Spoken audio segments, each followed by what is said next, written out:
Her er London. BBC sender til Danmark. I dette øjeblik meddeles det, at Montgomery har oplyst, at de tyske tropper i Holland, Nordvesttyskland og i Danmark har overgivet sig. Ja, sådan lød ordene hin forårsdag i 1945, og der var i sandhed smil på mund og fryd om brynets bue. Og lurer mig, om ikke en tårerrand af mange en kind og en omfavnelse her og der var at skue ud over det ganske danske land. Man binder os på hånd og mund.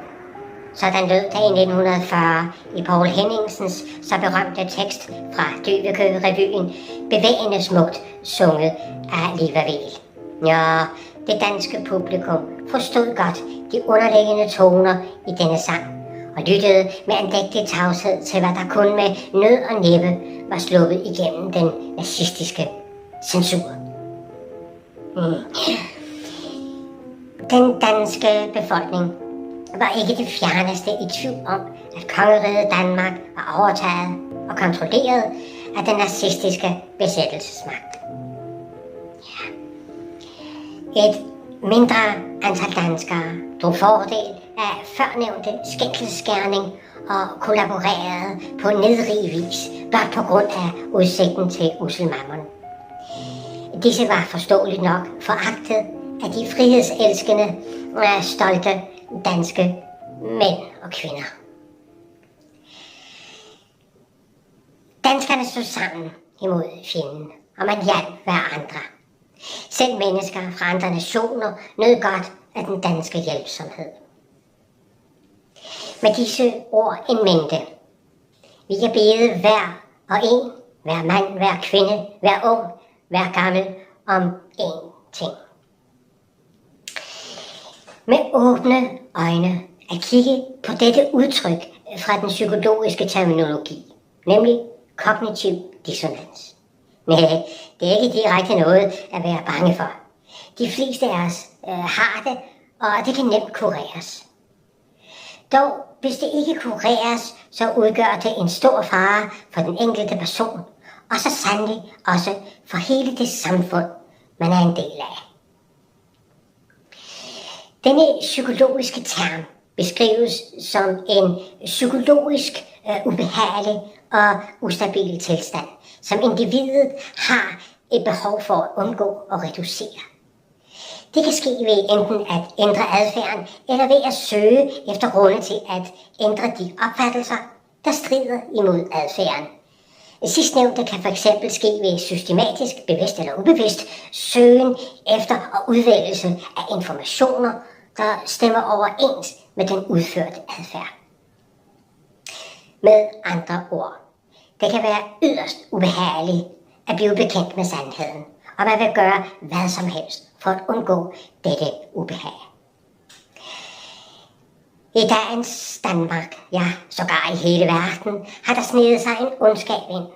Og når jeg siger, at vi er blevet hjernevasket til at tro blindt på autoriteter, og automatisk gøre, hvad der bliver sagt, så vil det måske vække denne kognitive dissonans hos dem, kære seere. Hvis jeg fortæller, at tusindvis af børn tvangsfjernes i Danmark med myndighedernes velsignelse, kun med det formål at tjene penge, så vil det måske også vække denne kognitive dissonans hos dem. Hvis jeg fortæller, at covid-pandemien var det pureste opspind, blot for at få mennesker til at få indsprøjtet en livstruende substans, kaldet vaccine, med det formål at reducere jordens befolkning, så vil det sikkert også vække denne kognitive dissonans. Hvis man fortæller ofre for kognitiv dissonans disse ting, kan de fristes til at udbryde: du er da en værre sølvpapirshat. Eller, nej, hvor er du dog fuld af konspirationsteorier. Ja. Det er svært for mange at høre sandheden, og det skaber dybe kløfter og uvenskab mellem mennesker. Derfor så beder jeg alle i Danmark om at være åbne for, at der kan være andre muligheder. Selv muligheder, som ved første øjekast kan virke fremmede, end sige umulige. Tingene er sjældent, som vi bliver fortalt. Brug altid de positive briller og led efter og find de positive ting, som altid er til stede, selv i en tragisk hændelse. Vi mennesker er i stand til at gøre ting, vi ikke troede muligt.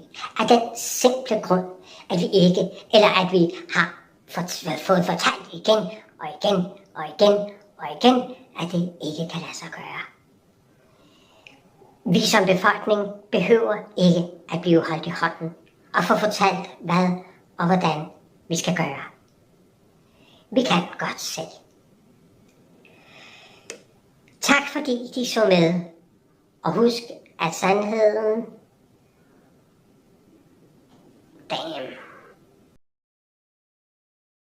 Husk, at sandheden godt kan være en anden, end hvad de selv tror.